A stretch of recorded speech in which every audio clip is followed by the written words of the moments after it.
Hello, everyone. In this video, we are going to look at Common Sense written by Thomas Paine. Common Sense is a 47-page pamphlet that was written and published between 1775 and 1776. Taking into consideration population growth, its sales and popularity makes Common Sense the most widely circulated and best-selling book in American history. However, at the time, it was published anonymously because Paine's views were extremely controversial. His courage to speak out at a time where he could be killed for this type of writing makes it a foundation for the freedom of speech, press, and expression. Its popularity made Common Sense a major factor in turning the opinions of moderates onto the side of independence. For Paine, the absence of approval does not mean the presence of disagreement. As governing is a matter of public concern, Paine believed his view should have a seat at the table. The following presentation is broken up into the following outline.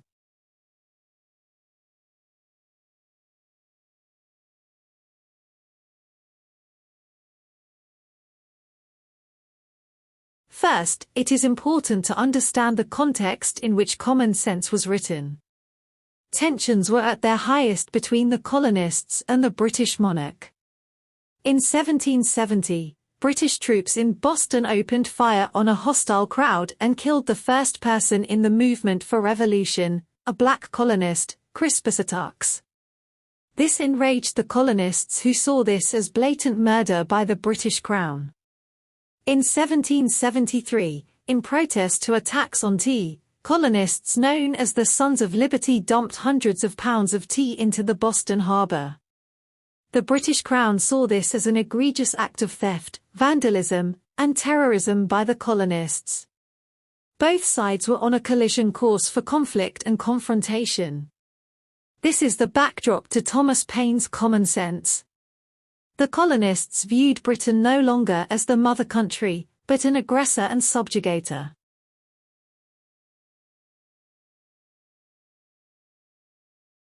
Paine on the English Constitution.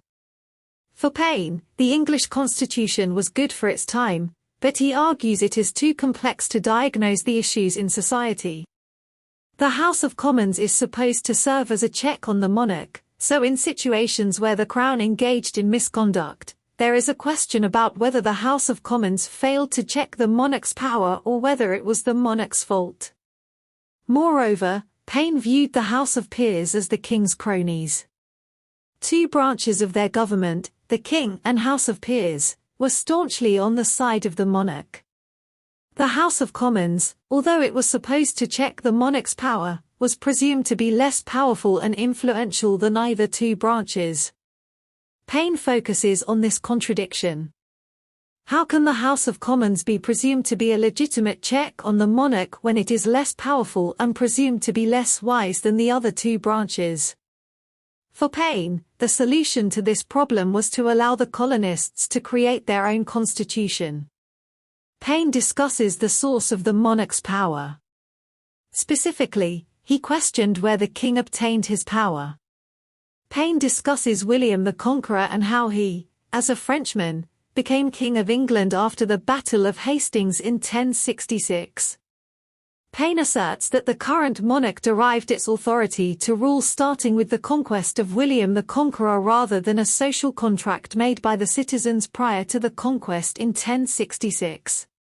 He gave England law at sword point. Since then, there have been attempts to limit the monarch, such as the Magna Carta or the English Civil War, but the monarch has nonetheless retained its power and authority to govern over England. Similar to the Anglo-Saxons after the conquest by William, Paine argues that the colonists are being subjugated in a similar manner. They were being offered law at sword point rather than consent. For if there was consent, then the colonists would have been given representation prior to the egregious taxation. Or, in the alternative, the ability to create their own continental constitution. Paine also looks at the Bible to see if the king derived his power from Scripture or God. Paine discusses the story of Gideon, where the Israelites asked him and his son's son to be king. However, Gideon declined to rule and said that the true king would be God. Paine argues that this was true temptation to seize power, but Gideon chose not to. He uses this example to show that hereditary succession is flawed both by logic and scripture. Additionally, Paine argues that original sin is like hereditary succession in that one generation cannot condemn all future generations based on one act. Specifically, just because one generation chose a monarch does not mean that they can bind their heirs to follow the heirs of the monarch. Paine discusses the pros and cons of English rule over the colonies. First, he discusses the argument that Britain is a protector of the colonies because they have defended them in wars such as the French and Indian War. However, for Paine, this war was due to England's rivalry with France. He also argues that England was defending their own interests by defending the colonies because of the large economic benefit gained from the colonies. Because of this, Paine asserts that the protector argument is flawed. Second, he argues that if Britain was truly the mother country of the 13 colonies, then it would not devour its young. Put another way, Britain would not unjustly tax and deny representation to the colonies if it truly cared for the well-being of the colonies. As mentioned, the Boston Massacre was seen as blatant murder on the part of the British Empire. These acts of aggression and oppression by Britain constructively implied that it did not view the colonies as equals, but as a territory to be exploited and pacified. Paine famously stated that reconciliation would be near impossible when wounds of hate have pierced so deeply. Paine posed several arguments for independence. First, Paine argued that the colonies have the economic strength to stand alone. The colonies had plentiful timber and natural resources to make anything needed and sell to markets abroad. However, for Paine, Britain attempted to subjugate the colonies and oppress them because of the financial benefit derived from the colonies. Second, Paine argues that commerce would be made more difficult because the world would see them as enemies, not as America, but as the 13 colonies belonging to Britain. As long as the colonies remained under the control of Britain, they would face hostility from nations that they had no personal quarrel with. Moreover, other nations would be less inclined to help the colonists or view them with true respect until they became an independent nation. Third, Paine argues that Britain, as a small island, is incapable of governing the colonies who are geographically much larger. The colonies faced continental issues that a monarch thousands of miles away could not adequately diagnose or solve. Fourth, Paine argues that Britain has financial burdens that it would impose on the colonies.